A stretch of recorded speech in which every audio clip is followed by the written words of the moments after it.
دھندا خوب چلائے، اور جب کوئی چیز مہنگی ہو جاتی ہے تو اس کی اہمیت اور زیادہ بڑھ جاتی ہے۔ میرے پیارے ساتھیوں، یہی صورتحال بہار کے اندر بھی ہوئی۔ شراب پر پابندی حقیقت میں گورنمنٹ نے لگائی ضرور ہے، لیکن پابندی کی آڑ میں جو شراب کا بزنس چلا، جو شراب کا کاروبار چلا، اس نے نوجوانوں کی نظروں میں شراب کی اہمیت کو اور بڑھا دیا۔ یہ کوئی وہ حکم تو تھا نہیں جو 1400 سال پہلے جناب محمد رسول اللہ کی زبان سے نکلا تھا، اور صحابہ نے اپنے گھڑے پھوڑ دیے، مٹکے پھوڑ دیے، ڈرم الٹ دیے، بوتلیں توڑ دی تھی۔ یہ وہ تو تھا نہیں۔ جو چیف منسٹر شراب پر پابندی کی بات کرتا ہے، پابندی لگاتا ہے، وہ بھی اچھی طریقے سے جانتا ہے کہ خود ہمارے ایم ایل اے اس کی بغیر ایک بات نہیں کہہ پاتے ہیں۔ ہمارے ایم ایل اے سب سے زیادہ وہی شراب پیتے ہیں، اور جب تک شراب نہ پیے ان کی کھوپڑی کام ہی نہیں کرتی ہے۔ میرے بھائیوں، ایک انصاری دعوت کر رہا ہے صحابہ کرام کی، چند صحابیوں کی، اور اس دعوت میں حضرت علی بھی شامل ہے، عبد الرحمن ابن عوف بھی شامل ہے۔ کھانا کھلایا جاتا ہے، اور کھانا کھانے کے بعد شراب کا دور چلتا ہے۔ حرام تو ہوئی نہیں تھی، کھانا کھانے کے بعد شراب کا دور چلتا ہے۔ کچھ صحابہ نے شراب پی بھی لی اور کچھ نے نہیں پی۔ اتفاق دیکھیے، شراب پینے کے بعد غنود کی طاری ہونے لگی، سر چکرانے لگا، نشہ چھانے لگا، اور اسی بیچ میں عشاء کی نماز کا وقت ہو جاتا ہے۔ اللہ اکبر، اللہ اکبر، حی علی الصلاۃ، حی علی الفلاح کی آوازیں مسجدوں کی میناروں سے آنے لگتی ہیں۔ اس انصاری نے کہا ہم لوگوں نے شراب پی رکھی ہے، اس حال میں ہم لوگ مسجد کیوں جائیں؟ ایسا کرو، چند لوگ یہی موجود ہیں، اسی گھر میں ہم کپڑا بچھا لیتے ہیں اور نماز پڑھ لیتے ہیں۔ وہی کپڑا بچھایا گیا، ایک صحابی کو نماز پڑھانے کے لیے آگے کھڑا کر دیا گیا، بقیہ سب پیچھے لگ گئے۔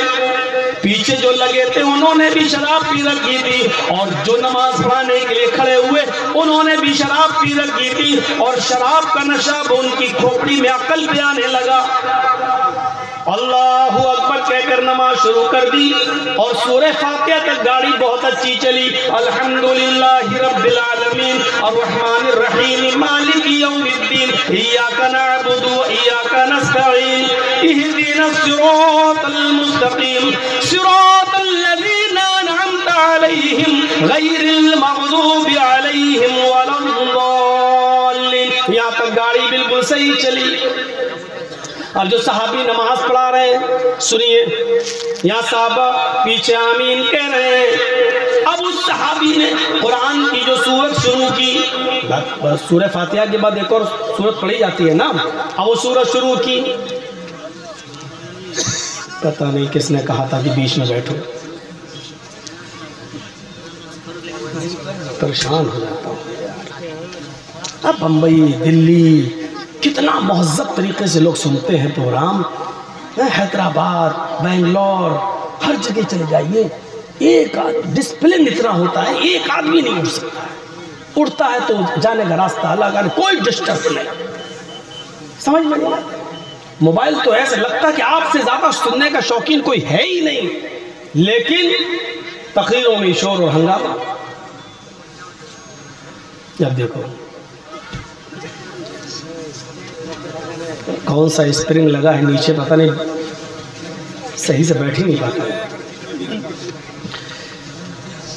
تو صحابی نے دوسری سورت جب پڑھنا شروع کی تو انہوں نے سورہ کافرون جو قرآن میں ہے اس کو پڑھا۔ اور سورہ کافرون کیا ہے؟ قُلْ يَا أَيُّهَا الْكَافِرُونَ لَا أَعْبُدُ مَا تَعْبُدُونَ۔ محمد صلی اللہ علیہ وسلم کہہ دو اے کافرو، لا اعبد ما تعبدون، میں ان معبودوں کی عبادت نہیں کرتا، میں ان جھوٹے خداؤں کو نہیں پوجتا جن کو تم پوجتے ہو۔ لیکن یہ صحابی کیا پڑھ رہے ہیں؟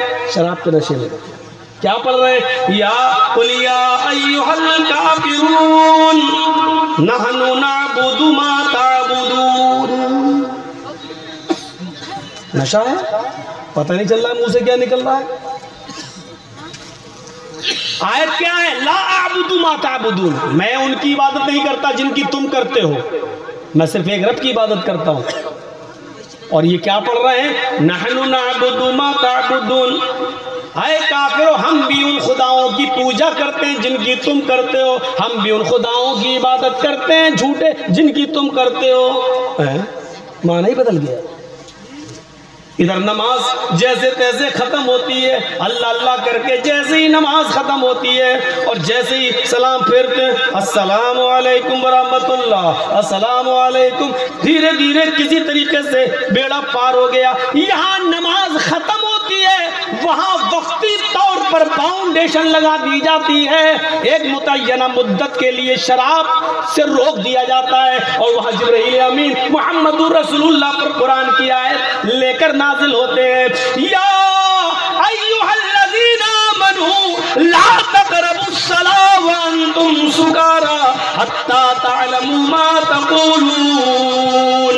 اے ایمانوں والو، اے مسلمانوں، تم اس وقت تک نماز کے قریب مت جاؤ، جب تم نشے میں ہو تو نماز کے قریب مت جاؤ، اور اس وقت تک تم نماز نہ پڑھو جب تک کہ تمہارے منہ سے جو نکل رہا ہے اس کو تم سمجھنے نہ لگو، اس کو تم جاننے نہ لگو کہ ہم کیا بول رہے ہیں، ہمارے منہ سے کیا نکل رہا ہے۔ جب تم اس کو سمجھنے اور جاننے لگو تب پڑھو نماز، جب تم نشے میں ہو تو نماز کے قریب مت جاؤ۔ کس طریقے سے دماغ کا استعمال کیا اللہ تعالیٰ نے محمد رسول اللہ پر یہ آیت نازل کی، تو اللہ کے رسول نے جب اعلان کیا دماغ دیکھیے کیسے۔ صحابہ کی نظر میں نماز کی جو اہمیت تھی وہ جانتے تھے کہ نماز کی اہمیت کیا ہے۔ جب اللہ نے یہ کہہ دیا اور اللہ کے رسول سے یہ کہلوا دیا کہ تم نماز کے قریب مت جاؤ جب تم نشے میں ہو، تو وہ نماز کے وقت شراب ابھی نہیں پیئیں گے۔ کیوں؟ ارے یار ابھی تھوڑی دیر کے بعد تو نماز کا ٹائم ہو جائے گا، ابھی نہیں پیئیں گے۔ اگر پی لیں گے تو نشہ ہوگا، اور نشہ ہوگا تو نماز نہیں۔ ہم شراب کے لیے نماز چھوڑ دیں؟ نہیں۔ دیکھیے یہ ہے دماغ پر اٹیک، اس کو کہتے ہیں دماغ کا استعمال۔ اللہ کے رسول نے جب یہ کہا تو اب لوگوں نے چھوڑنا شروع کیا، نہیں۔ اور جب نماز پڑھ کے جاتے تھے اب تو کھانے کا ٹائم ہو گیا، گھر پہ پہلے رہے شراب پیئیں گے پہلے کھانا کھائیں گے، اب جب گھر پہ جا رہے ہیں کھانا کھا رہے ہیں تو دوپہر میں قیلولہ، یعنی ان کی بہت حد تک شراب چھوٹ گئی۔ یہاں بھی اللہ تعالیٰ نے شراب کی حرمت کا اعلان نہیں کیا، لیکن کچھ دیر کے لیے روک دیا۔ کیا کہا؟ تم جب نشے میں ہو تو شراب مت پیو، اور اس وقت تک نماز مت پڑھو جب تک کہ تمہارے منہ سے جو جملے نکل رہے ہیں اس کو تم سمجھنے نہ لگو۔ اب تم پڑھ رہے تمہیں پتہ ہی نہیں چل رہا کہ ہم پڑھ کیا رہے ہیں، پتہ ہی نہیں چل رہا ہے۔ ایک رکوع کے بجائے 2 رکوع ہو رہے ہیں، 2 رکوع کے بجائے 2 سجدوں کے بجائے کوئی 4 کر رہے ہیں، کوئی 1 ہی کر لو اٹھ جاؤ۔ 4 رکعت والی نماز 6 بھی پڑھ سکتے ہو۔ دماغ جب نشہ چڑھ گیا تو کچھ بھی کر سکتے ہو، تو روک دیا۔ اگر شراب پی کر نشہ آ گیا ہے اور نماز کا وقت ہو گیا تو تم نماز مت پڑھو، کیونکہ یہ گوارا نہیں ہے اسلام کو کہ تم نماز پڑھنے جاؤ اور قرآن کی آیت کو بدل دو۔ نماز چھوٹ جائے تھوڑی دیر کے لیے گوارا ہے، لیکن نماز پڑھ کر قرآن کو بدل دو یہ گوارا نہیں۔ 80% لوگوں کی شراب چھوٹ گئی، جبکہ جانتے تھے کہ ابھی حرام نہیں ہوئی ہے، پیتے بھی تھے کچھ لوگ، اور جو پیتے تھے ان کے لیے کوئی برائی، حرام تھوڑی ہوئی۔ لیکن ان 3 آیتوں نے 80% لوگوں کو شراب سے دور کر دیا، اب رہ گئے 20%۔ تو 20% لوگوں کے لیے دیکھیے شراب کس طریقے سے حرام ہوئی۔ دیکھیے ایک محفل سجی، کوئی شادی آدی کی محفل رہی ہوگی یا کوئی تہوار رہا ہوگا، جشن محفل ہے، اور اس میں انصار بھی موجود ہیں اور مہاجرین بھی موجود ہیں۔ انصاری، مدینے کے انصاری اور مکے کے وہ مہاجرین جو ہجرت کر کے آئے وہ موجود ہیں، جشن منایا جا رہا ہے اور جشن میں شراب کا دور چلتا ہے۔ یہاں تو چند صحابہ تھے دعوت پر انصاری کی، وہاں چند نہیں ہے، سب ہیں، جتنے انصاری تھے وہ، اور مدینے میں مکے سے جتنے ہجرت کر کے آئے وہ سارے لوگ موجود تھے۔ محفل سجی تھی، جشن منایا جا رہا تھا اور جشن میں شراب کا دور چلا۔ مدینے کے انصاریوں نے بھی شراب پی اور مکے کے مہاجرین نے بھی شراب پی۔ اب دونوں شراب کے نشے میں دھت، ہم بڑے باپ کے بیٹے ہیں، ہاں آستینیں کرنے لگے۔ اب دونوں ہی لوگ انصاری مہاجرین کو اور مہاجرین انصاریوں کو برا بھلا کہنے لگے۔ جو مہاجر تھے مکے سے ہجرت کر کے آئے وہ کہنے لگے ہم تم سے افضل ہیں، ہماری قوم تم سے اونچی ہے، ہم قریشی ہیں، ہم محمد الرسول اللہ کے خاندان سے ہیں، ہمارے شہر میں مکے میں نبی پیدا ہوئے، ہمارا خاندان اللہ کے رسول کے خاندان سے قریب قربت رکھتا ہے، ہماری قوم سب سے افضل ہے، ہم اعلیٰ ہیں، ہم بڑھ کر ہیں، ہم تم سے اونچے ہیں۔ ادھر مدینے کے انصاریوں کو غصہ آیا، شراب ہے۔ دیکھا نا دلی کے اندر ایک قافلہ گزر رہا تھا مودی جی کا اور پیچھے گاڑیاں چل رہی تھی اور دلی کی سڑک پہ شرابی پڑا ہوا تھا، اور پولیس والوں کو پتا چلا کہ کبھی مودی جی کی گاڑی آ رہی، مار رہا اس کو۔ اب وہ کہہ رہا کیوں مار رہا؟ ہٹ مودی جی آ رہا۔ کون آ رہا؟ کہ مودی جی۔ ارے سب میرے باپ کے نوکر ہیں۔ شرابی کی نظر میں کیا ہے؟ ایسے ہی کہہ رہا دلی کی سڑک پر، ہٹ یہ تو سب میرے باپ کے نوکر ہیں۔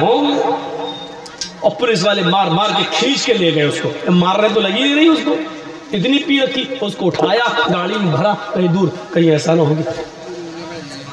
تب جا کے تو شرابی کی نظر میں کوئی بڑی چیز نہیں ہوتی۔ ادھر مدینے کے انصاریوں نے سنا کہ یہ اپنے آپ کو بڑا کہہ رہا، تو کیا کہا مدینے کے انصاریوں نے؟ اے مکے والو چپ رہو، تم ہم سے بڑے کیسے ہو سکتے ہو؟ بھوکے تھے، تمہارے پاس کھانے کو نہیں تھا، ہم نے دیا۔ ننگے آئے تھے پھٹے پرانے کپڑے پہن کر، پہننے کے لیے کپڑا نہیں تھا، ہم نے دیا۔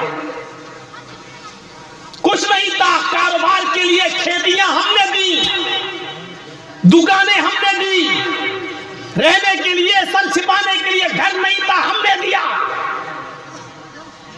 تمہارے بیٹوں کے ساتھ ہم نے اپنی بیٹیوں کی شادی کی، تم پھٹیچر تھے، بھوک مرے تھے، بھوکے اور ننگے تھے، ہم نے تمہیں پناہ دی، پناہ دینے والا بڑا ہوتا، ہم تم سے بڑے ہیں۔ اللہ کے رسول کے کانوں میں خبر جاتی ہے، مدینے کے انصاری اور مکے کے مہاجرین نے شراب پی رکھی ہے، اور شراب کے نشے میں یہ لوگ ایک دوسرے سے افضل ہونے کا افضل کے لیے لڑ رہے ہیں، ایک دوسرے سے بڑے ہونے کی لڑائی لڑ رہے ہیں۔ آئے اللہ، میں تو اونچ نیچ ختم کرنے آیا تھا، میں تو ذات پات ختم کرنے آیا تھا، میں تو برادری واد ختم کرنے آیا تھا، لوگوں کو ایک اللہ سے ڈرنے والا بنانے کے لیے آیا تھا، تقوی کی بنیاد پر لوگوں کو افضل قرار دینے کے لیے آیا تھا۔ اے اللہ، اس شراب نے لوگوں کو، مکے اور مدینے کے لوگوں کو ایک دوسرے سے دور کر دیا ہے، ایک دوسرے کو مارنے کے لیے تیار ہے۔ نبی اکرم کی سوالیہ نظریں آسمان پر اٹھتی ہیں، اے اللہ اب وقت آ گیا ہے، اس شراب کے بارے میں تو کوئی حکم نازل فرما دے، کوئی حکم نافذ فرما۔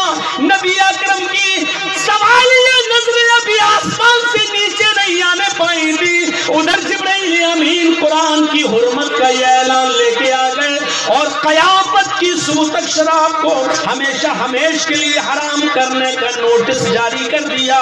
یا ایھا الذین آمنوا انما الخمر والمیسر والانصاب والازلام رجس من عمل الشیطان فاجتنبوه لعلکم تفلحون۔ اے ایمانوں والو تمہاری اوپر شراب، اے ایمانوں والو تمہاری اوپر جوا، اے مسلمانوں تمہارے اوپر بتوں کے نام پر چڑھائے ہوئے چیزیں، والازلام اور پاسے کے تیر، پاسے کے تیر، والازلام رجس من عمل الشیطان، یہ ساری چیزیں شیطان کی گندگی ہے۔ یا اللہ نے یہ نہیں کہا انما الخمر والمیسر والانصاب والازلام حرام علیکم، یہ نہیں کہا کہ تمہارے اوپر حرام ہے، بلکہ کیا کہا؟ رجس من عمل الشیطان، شیطان کی گندگی ہے۔ حرام چیز مسلمان کھا لیتا ہے، جانتا ہے کہ حرام ہے لیکن پھر بھی کھا لیتا ہے، لیکن چاہے کتنی حرام چیزیں کوئی آدمی کھا لیتا ہو، لیکن کتنا بھی بڑا حرام خور ہو، حرام چیزیں کھا لینے والا ہو، لیکن اس سے کہو کہ اپنی گندگی کھاؤ تو وہ اپنی گندگی نہیں کھا سکتا۔ کھا لے گا؟ کوئی ہے ایسا جو اپنی گندگی کھائے؟ حرام چیزیں کھا لے گا، یتیم کا مال مار کے کھا لے گا، بیوہ کا حق مار کے کھا لے گا، اپنے بھائی کی زمین و جائیداد پر قبضہ کر کے اس کو بیچ کے کھا لے گا۔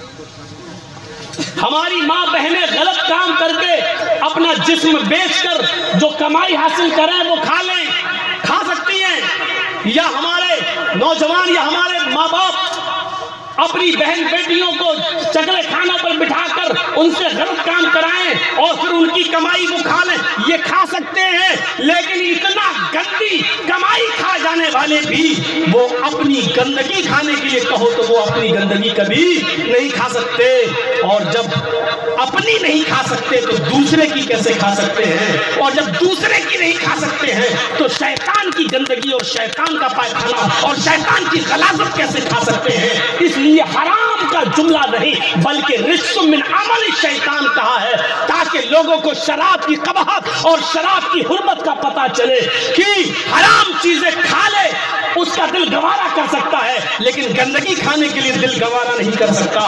اس لیے سن لو، یہ اس طریقے کی حرام نہیں ہے شراب کہ تم نے کوئی حرام چیز منگائی اور کھا لی، چوری کا مال کھا لیا، ڈکیتی کر کے اور کسی کا پیسہ مار کے کھا لیا، یہ گندگی ہے، یہ اس طریقے کی حرام ہے جس طریقے سے تم اپنی اور دوسرے کی لیٹرین نہیں کھا سکتے ہو تو شیطان کی گندگی کیسے کھا سکتے ہو؟ اس لیے شیطان کی گندگی قرار دیا، رجس من عمل الشیطان، یہ شیطان کی گندگی ہے، فاجتنبوہ، اس سے بچو، لعلکم تفلحون، تاکہ تم کامیاب ہو جاؤ۔ اب کھاؤ، اب پیو شراب،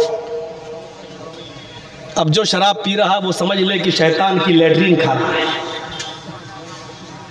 یہ مولوی تو بڑا چالو نکلا، شروع میں بول رہا تھا کچھ نفع بھی ہے، تو لگ رہا تھا کہ ہاں کچھ راستہ نکل رہا ہے، اور لاسٹ میں لا کے دھمک دیا کہ شیطان کی گندگی، اپنی گندگی سے بری ہوتی ہے شیطان کی گندگی۔ اتنا یاد رکھنا، ہماری ماں ہماری گندگی صاف کر چکی ہے، آپ کی ماں آپ کی گندگی صاف کر چکی ہے، اپنی گندگی کو بھی نہیں کہا کہ تمہاری گندگی کی طرح حرام ہے، کیونکہ اپنی گندگی تو تم خود اپنے ہاتھ سے صاف کر لیتے ہو، اتنا تمہارا دل گوارا کر لیتا ہے، لیکن تم اپنے ہاتھ سے دوسرے کی گندگی صاف نہیں کر سکتے، دوسرے کی غلاظت صاف نہیں کر سکتے، کیونکہ تمہارا دل اور تمہارا ضمیر آمادہ نہیں ہوتا۔ تو میرے بھائیوں، اس لیے اللہ تعالیٰ نے شراب کو اپنی گندگی کی طرح بھی نہیں کہا، کیونکہ اپنی گندگی کو ہاتھ پھر بھی لگا لیا جاتا ہے، بعد میں چاہے صابن سے دھو لیا جائے، لیکن دوسرے کی گندگی کو ہاتھ لگانے کے لیے دل گوارا نہیں ہوتا، اس لیے اللہ تعالیٰ نے دوسرے کی گندگی بھی نہیں کہا، بلکہ تمہارے سب سے بڑے دشمن اور جس کو اپنے دربار سے خارج کر کے نکال دیا ہو، راندہ درگاہ کر دیا ہو شیطان کو، اس کی گندگی قرار دے دیا تاکہ تمہیں اس شراب کے غلاظت اور اس کے بدبو کے بارے میں پتہ چل سکے کہ یہ کتنی ناپاک چیز ہے۔ انما الخمر والمیسر والانصاب والازلام رجس من عمل الشیطان فاجتنبوه لعلکم تفلحون۔ بچو تاکہ تم کامیاب ہو جاؤ، یہ ہے شراب کی حرمت۔ ابھی تک تو ہم نے آپ کو سنایا ہے قرآن کی آیتیں ہیں، 4 آیتوں پہ میں آپ کو یہاں تک لے آیا۔ اب آئیے ہم آپ کو لاتے ہیں ذرا حدیث کی طرف، اور دیکھیے اللہ کے رسول نے کیا کہا۔ کلیجہ تھام کے بیٹھو، اب واقعات بھی آپ کے سامنے آئیں گے اور آپ کو پتہ چلے گا کہ شراب کتنی بری چیز ہے۔ شاید جو لوگ اٹھ کے بھاگ رہے ہیں، میں سمجھوں گا کہ یہ برداشت نہیں کر پا رہے ہیں، یہ لوگ شراب پیتے ہوں گے شاید۔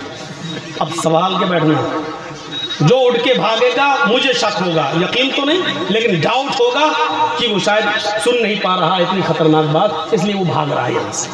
پیشاب لگے یہی کر لینا، لیکن اٹھنا نہیں، اب تمہیں جانا نہیں۔ اور سنو میرے بھائیوں، اللہ کے نبی صلی اللہ علیہ وسلم نے جب شراب کو حرام قرار دے دیا قرآن کی آیت کے ذریعے، تو آپ نے پھر مختلف احادیث کے اندر شراب کو تمام برائیوں کی جڑ بتلایا ہے، ام الخبائث۔ اس کا کیمرہ فٹ ہو ہی نہیں رہا ہے، لگتا ہے کہ یہ مولانا جرجیز کو مودی بنا کر پیش کر دے گا۔ مودی کیمرے کے سامنے کوئی آ جائے تو بھگا ہٹ ہٹ، مطلب کیمرے کے سامنے آنے میں اتنا شوق ہے اس کا، اور یہ تو بیچارہ ان کا کیمرہ ہی صحیح نہیں ہو رہا، کیا ہے، لگتا ہے کہ جیسے جنت سے اترا ہوا کیمرہ ہو۔ بھیا ایک بار فٹ کر لو یار، جیسے کر سکتے ہو ایک بار کر لو، ہمیں اتنا شوق نہیں ہے کیمرے کے سامنے آنے کا۔ اتنا آ چکا ہوں، 1 ملین سے زیادہ لوگ کراس کر چکے ہیں، مجھے فالو کر چکے ہیں، سن چکے ہیں، 1 ملین سے زیادہ۔ اب ہمیں شوق نہیں ہے کہ کہاں آ رہے ہیں کہاں نہیں آ رہے۔ ٹاٹا ہاسپٹل میں جہاں میرے مریض کا پیر کاٹا گیا، اس کو دیکھنے کے لیے بیڈ پہ گیا تو میں نے وہاں ٹریک سوٹ پہن رکھا تھا۔ تو بمبئی میں تھوڑا سا بھیس بدل کے جانا بہتر ہے، کیونکہ وہ بال ٹھاکرے والا معاملہ ہو چکا تھا نا میرے ساتھ، تو تھوڑا سا میں شلوانی پہن کے نہیں گیا۔ بغل ہی میں میرے بھائی کے بغل میں بیڈ پر کوئی آدمی اشارہ، اس کا ہاتھ کاٹا گیا تھا اور وہ بنگال کا تھا، اور وہ مجھے بار بار دیکھ رہا ہے لیکن کچھ بول نہیں پا رہا ہے۔ جب میں وہاں سے اپنے بھائی کو دیکھ کر چلا، کیونکہ ایک ہی آدمی کو رہنے دیتے ہیں وہاں پر، مریض کے ساتھ ایک کو، تو پھر میں نے کبھی اس کی